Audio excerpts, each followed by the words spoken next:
install the speakers, let's go ahead and remove the screen so it's not in our way. And our solder points, if you can see them here, I'll point to them. There's a hole that's labeled, or a solder point, a pad, I don't know what to call it, a nice exposed piece of metal called SPL0 and one called SPR0. And that's the left speaker and the right speaker. So I'm going to solder it to those. And so here's a speaker with really short wires, and then a speaker with really long wires. And so I've been looking at it. What I want to do is feed the wires through this hole through the board and put the speakers on the back. And that's weird, but there's not. I'm pushing this thing up to the front of the game cartridge case as far as I can, so that the buttons are nice and pushable. So there's no room in the front for the speakers. So I got to put them in the back. So I'm going to feed those wires through, and let's see. The right speaker is going to go here, and so it'll go on the left side when we're. No, I'm screwing it up. So the left speaker is going to go on the right side of the back. So this will be the left speaker and the right speaker. Well, the left speaker, this nice available area right here is not actually available because that's where the battery goes. And it's too tight of a fit to try to put the speaker on the battery. So it's weird, but I want to put both speakers in. So I'm going to put the left speaker kind of here in the middle and push against this side, and then the right speaker can just go right here. And the ground point we're going to use, that's blurry, sorry. The ground point we're going to use is this corner solder point right there. So if this is the left, if we use this for the left speaker, the ground wire will reach just fine. And let's see, if we feed this through that hole,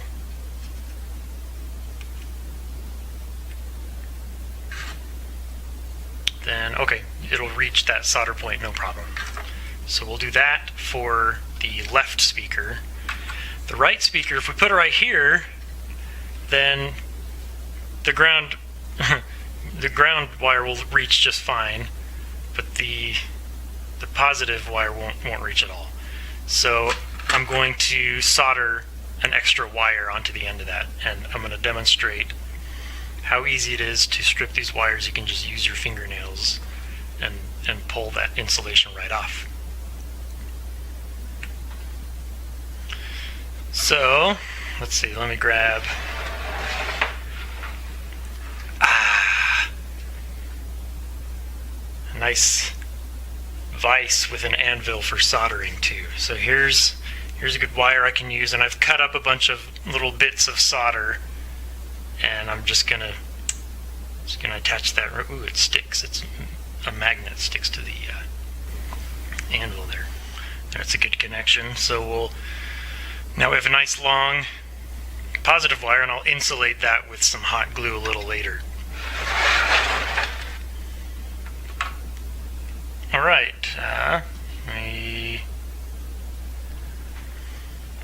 Now we're ready to feed these wires through and solder them to those points. So that one's already gone through. So let's see, the right speaker is the blue wire.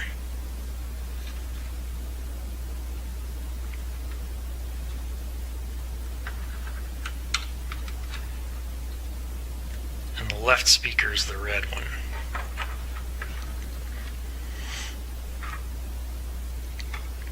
Now let's see. What I like to do is put some flux on those solder points with my flux pen.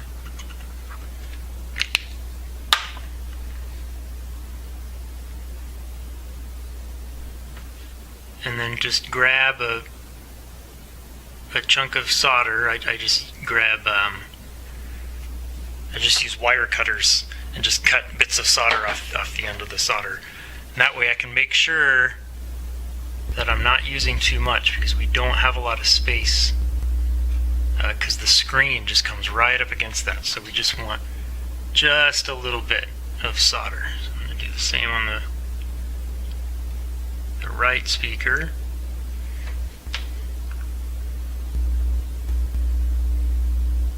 Just really recommend using super old solder tips. Okay, and then add a little bit more flux.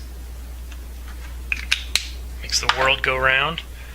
And then let's see, how did I do it? The left speaker is the red one, and the right speaker is the blue one. So I'm going to make sure it comes off, just kind of fades off to the left right away so it doesn't get in the way of the screen. That's good. That way we have a little bit more room on the red wire, but don't want to take up more space if I don't need to.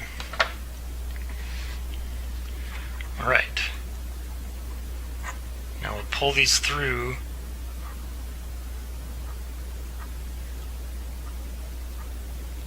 And they just got to go just like that so they don't get in the way of the directional buttons or the screen, which really just sits right up next to that blue wire solder point. And while I'm here, I'm going to go ahead and put some hot glue down.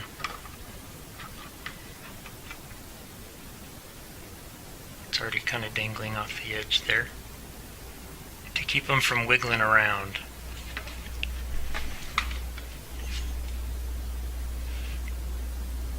That'll secure those right there, at least a little bit.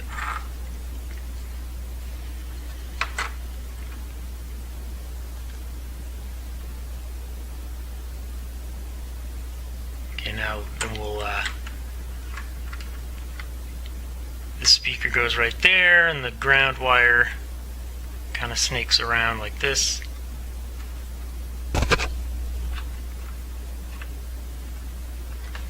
And let's see,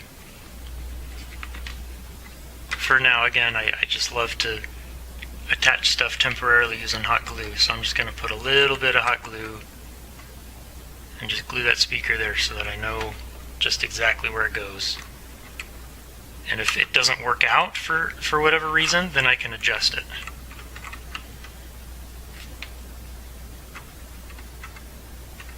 And this one, I want to orient that one just right. Just a little bit, don't want to damage anything. It's not super hot, it's just hot glue.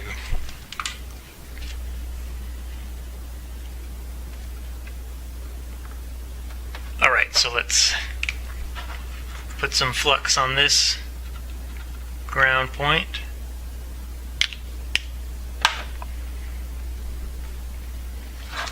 And put some solder on it.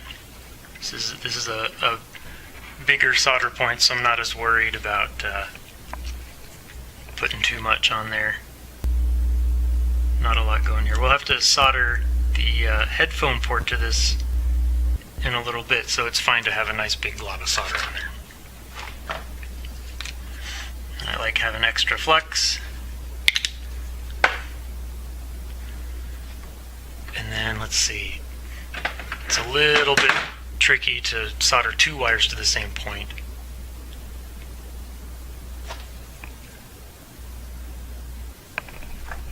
And there's probably a better way to do it, but I'm just going to do it one at a time.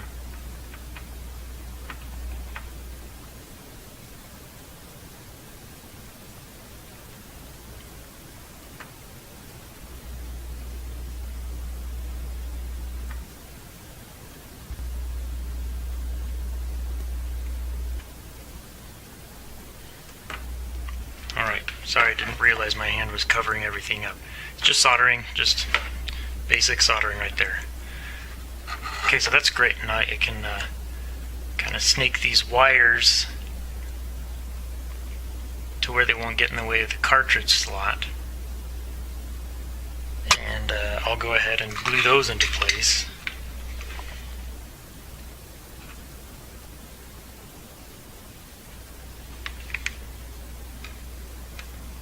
See, I don't want to... I should have done the headphone port before doing this, so I'm not going to hot glue those down just yet. so I can still move them around. Something I do want to do right now though is test it. Let's see, I need the battery, so I'll hook the battery up right there. And then let's just, again, just touch these 2 points together.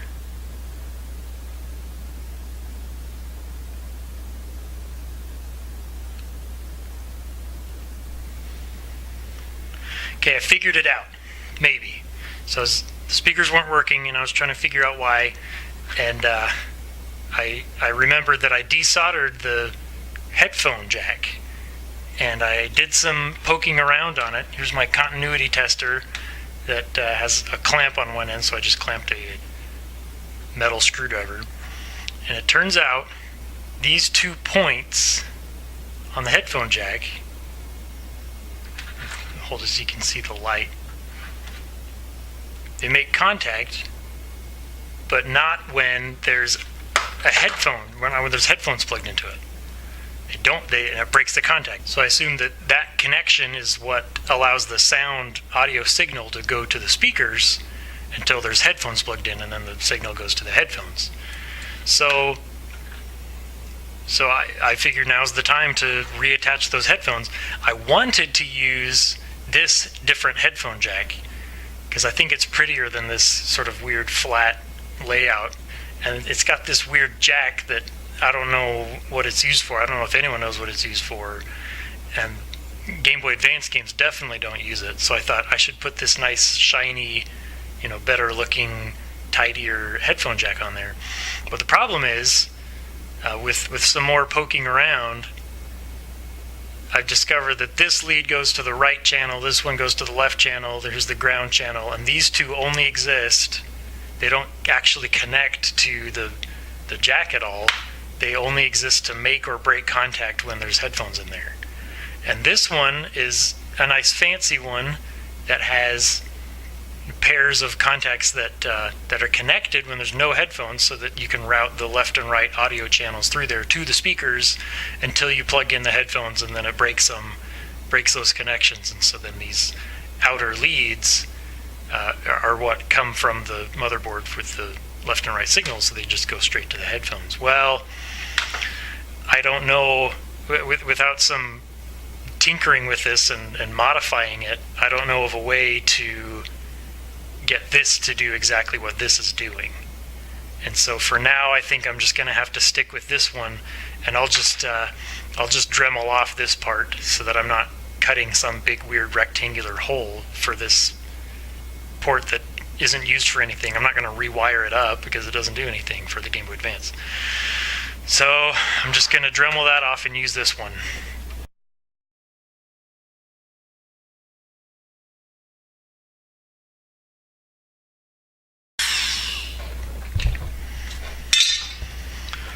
There, that's nice and square enough, I guess.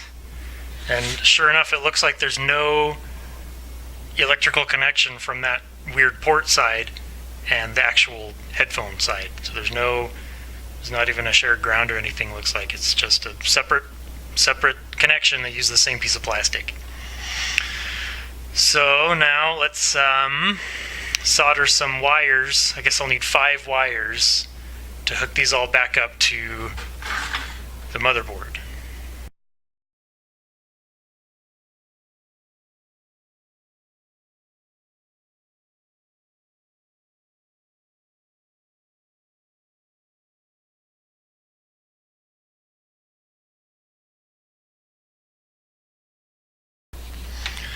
Now I'll secure these with some hot glue, hold them in place somewhat.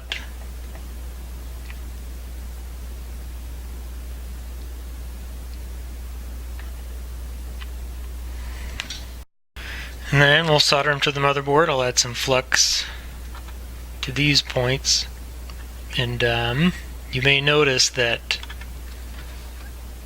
this solder point right here, if I can point to it a little bit better, this solder point right here was sort of a casualty, or that solder pad was a casualty of desoldering it. I did a bad job and pulled that pad off, but there's a sort of a through hole there, so there's a point on the other side of the board that I can solder to. for the right channel. So now, of course, the name of the game is making sure that I solder the right wires to the right points.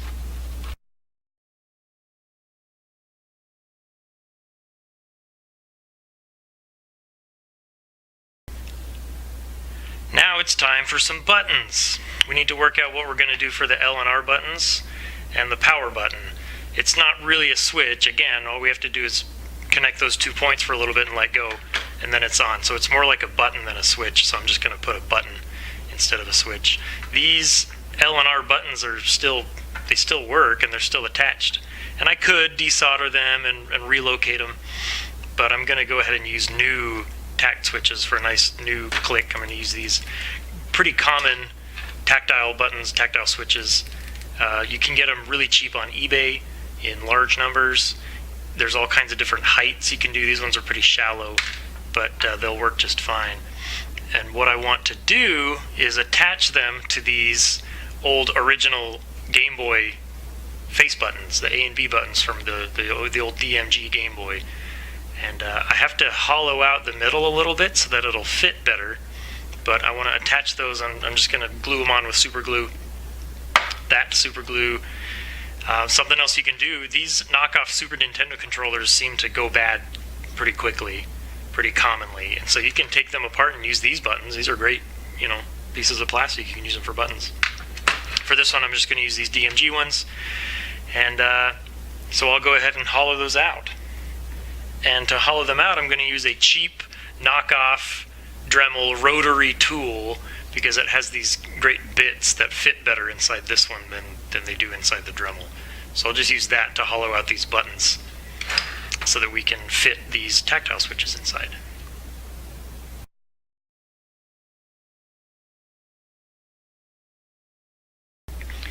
Man, those get hot. But that seems to be good. Something that you want to be sure of is that you can, on these ones at least, these tact switches, the top button part can swivel around. It's not fixed, and so even after it's glued to the button, it can still swivel around. And so you want to sort of test that out a little bit and make sure that it doesn't catch on anything, that the corners of the square button don't catch on the insides anywhere, because you never know how it's going to orient itself after you've installed it, and you don't want it to get stuck in some position where you can't push it down because there's not enough room in here for the tact switch. So if you need to just spend extra time filing that down, it's well worth it, because I've been stuck by that before where I had to take the whole thing completely apart, unglue it, refile it down, and then reattach it, and it's no fun. Okay, now that those are ready, something I do, these have contacts on the bottom, and I just bend them inward. The ones that are sort of almost touching each other are the same side anyway. They're continuous. So I just bend those in because I'm not attaching these to a board or anything, so I just bend them in so they don't poke me while I'm trying to glue them. So we'll go ahead and line up our buttons and put some glue in each one.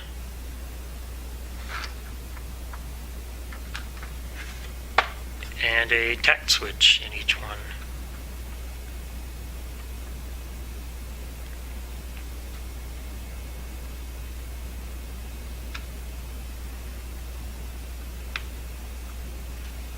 And that's another good time to sort of spin them around and make sure that they're centered enough and that it's in a good position and that you're okay for it to be glued like that forever.